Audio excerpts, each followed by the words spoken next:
Hello. Happy Wednesday.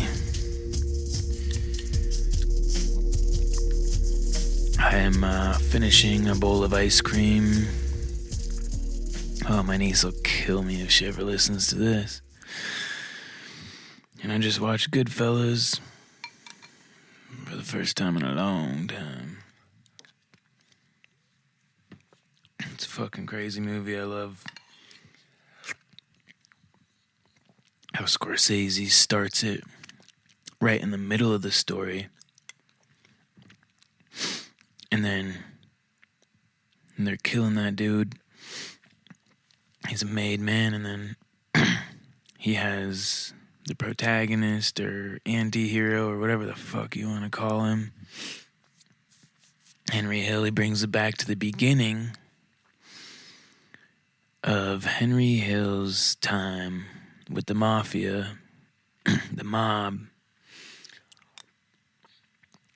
And he goes through his young years with them, getting older. He's 21, he meets Karen.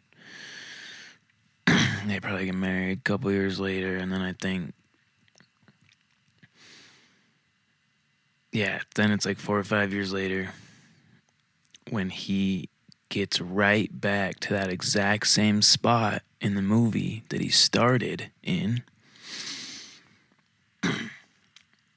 And it's funny because every fucking second between the two identical images where you see them killing the dude, Billy Batts, or whatever the fuck his name is, every second is good. It's like uplifting, it's romantic, it's colorful, it's exciting, it's lawless, it's some cowboy shit, it's invincible. And that's why he started right there. Because that is the exact moment it comes full circle. The snake eats its own tail. That's the exact moment everything goes bad. That is the emotionally positive peak of the movie. It's like the fucking tip of the pyramid. It's just up, up, up, up. Oh, you see the same thing you saw before? And it just comes crashing to the fucking ground. I used to love that movie when I was a kid.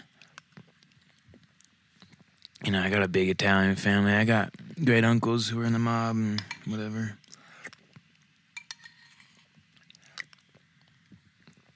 It did seem really cool. And watching a movie like that, the first half is like, I want to do this. And Scorsese is so good at what he does. At the second half, you legitimately feel it in your skin. How angry, sadistic, psychopathic, paranoid, lonely, terrible, scary that life would truly be. And you could only survive if you didn't have any emotions to start with, or figured out how to cut them off. I mean, you wonder why all those guys drink all the fucking time. Some of them getting to popping pills. Henry Hill's doing coke and his wife all day long and shit.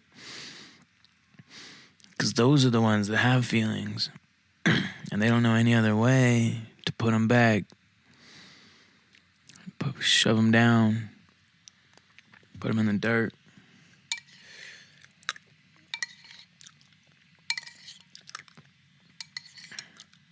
Other than get fucked up. Ice cream over, movie rant over. Today, I could have swore I saved like 6 just freaking awesome wedding stories. I have 2 saved. I have another one that's decent, that's not wedding. And then I was just gonna go to my history real quick, or my upvoted, see if I could fucking find the other ones for a second, because I just decided these just might as well be a wedding episode. So, let's start with the one that's not wedding. Then we'll go to the other two. And then we will just ride the wave and rock and roll like the Beach Boys.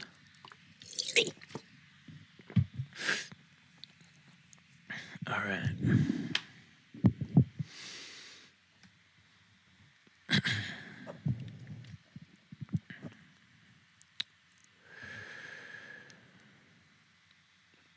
This first one is from AITAH.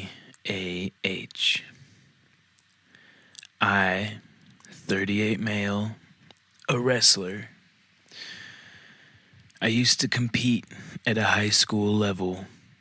Obviously, I don't compete anymore, but I still lift weights and wrestle for fun. My wife, 36 female, and I have 3 kids, 15 girl, 11 boy, 9 girl. I enrolled all our kids in wrestling at the age of 7. The older 2 have been training and competing since then, and the youngest didn't like the sport, so she quit, and now she is doing gymnastics. My wife has never wrestled, but she goes to the gym regularly, and she has decent strength. Yesterday I was chatting with my wife, and the topic of our daughter's wrestling tournament came up, and she asked me what do I think will happen if her and our daughter wrestled, and I told her that she has no chance. She answered, "She is not beating me. I'm much stronger." And I told her, "You can try if you want to, but I'm telling you, you will get ragdolled." And she said, "Okay, let's do it then." So I called our daughter into the backyard and told her that her mom wants to wrestle. They wrestled while me and the other kids were watching. And just like I told her, my wife got handled with ease. When they were done, it didn't last long, my wife laughed it off and acted fine. But as soon as it was only me and her, she said to me, "So you knew how that wrestling match was going to go?" I answered yes, and she said, "And you still let it happen? I got embarrassed by my own child in front of my other children, and now they are not going to look at me the same way." I told her, "Shut the fuck up." No, just kidding. I told her she is the one who asked for it, and the idea that our kids will not look at her the same way is completely false, because I taught our kids to be graceful and respectful in victory and defeat.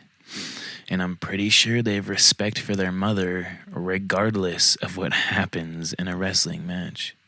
Even after I said this, she wasn't not convinced and still upset, which is not justified in my opinion. Am I the asshole?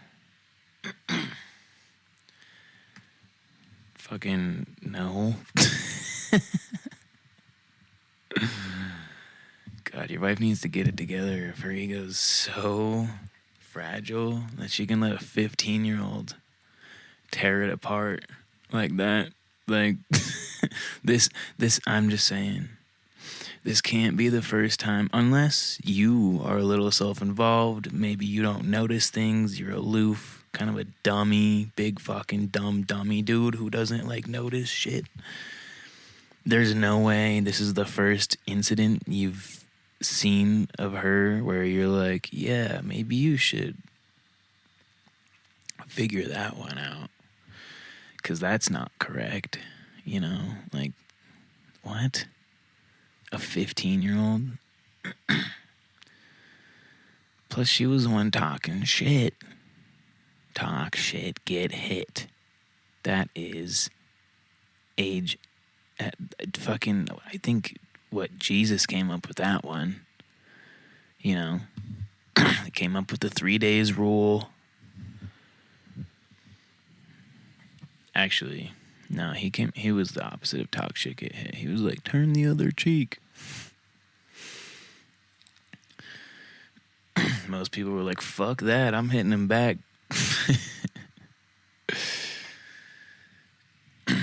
Guess she should have turned the other cheek. Okay.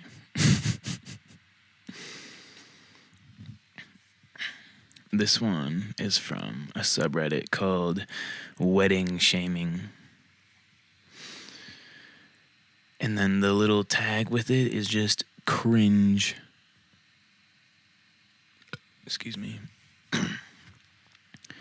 After being on this subreddit for a while, it takes a fair amount to blow my mind, but this bride just blew my fucking mind. I was chatting with my coworker today, who had been in a wedding over the weekend. I asked how it went, and she said she had a great time and started showing me some pictures. She looks absolutely radiant, and the venue is gorgeous. By all accounts, it looked like it was an absolutely lovely day. She's scrolling through her camera roll when about a dozen pictures in, she shows me a selfie in which I notice she is wearing a gold necklace that says, Emily. Oh.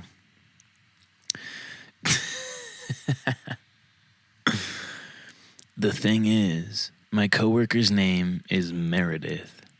You guys, this freaking bride actually made all her bridesmaids get necklaces with her name on it. 3 exclamation points. All caps. I am, capital, dying.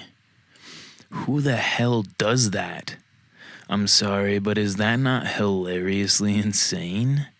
All her bridesmaids had to pay for and wear Emily necklaces to the wedding. If I was capable of shutting up, I'd be speechless. No names have been changed. So Emily, if you're reading this, Meredith spoke very highly of you and your event because she is the sweetest person who has ever been made. I'm the one who thinks you're batty and hereby shame you. Shame you, bitch.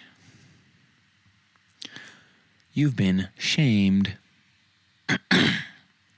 Oh my God, I think I just came up with a business idea. All right, same subreddit, wedding shaming. Also, same tag, cringe. So I was invited to my cousin's wedding. I have no idea why, as the last time I saw her, she was 10. She's early 20s now. When I got there, an older cousin filled me in, and oh boy. This is their 3rd attempt at getting married because they break up every few months. But she wants to be a trad wife and already thinks she's too old. On the topic of trade wife... Yeah, they just said trad. Okay, anyway, whatever. On the topic of trade wife, she pays all the bills, cooks, and cleans. He just got out of the military and sells candles on Etsy. The fuck? Jan Levinson Gould? Who the fuck is this dude? What was he in the fucking Coast Guard?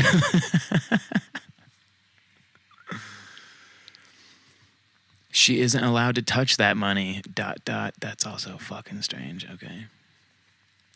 The groom has 100% been lying to everyone about his military service. Oh yeah, I called it. Right, I forgot. Now I'm remembering. My spouse is also Air Force, and the panic on this man's face when significant other started asking real questions. He's been telling everyone he is a medic. He's a medical receptionist. Groom showed up 1 hour late to the rehearsal because he and his buddy needed to charge the Tesla. They're roommates, y'all. Bride wore a very nice dress with hair and makeup done. He was wearing shorts and a t-shirt. God damn. Uncle Sam. Oh, this guy. During the rehearsal, his own family asked if he was going to even show up or be sober at the wedding. The speeches? Oh, God. The groomsmen both talked about partying and getting laid with the groom. Fucking perfect subjects, you guys. His brother also gave a speech that was also basically, remember getting fucked up as kids, dude? The one speech for the bride was, God, I'm so single and lonely. Totally cool that you're married, though. The groom vows started with him talking about swiping through Tinder. I'm sure I'm forgetting some stuff, but this was my first messy wedding. Open bar, though. Alright, after that last story, I'm sorry to say, guys, this episode will be about half the length as usual. I'm having a few TDs, which stands for technical difficulties. So, I'll get these fixed, ironed out, and I'll see you guys next week. Salud, cheers, spread love, drink tea, eat protein, go outside, and call your mom. And pop, call your pops too. Tell your family you love them, and your friends as well. Pet dogs, say hi to cats, and just be cool.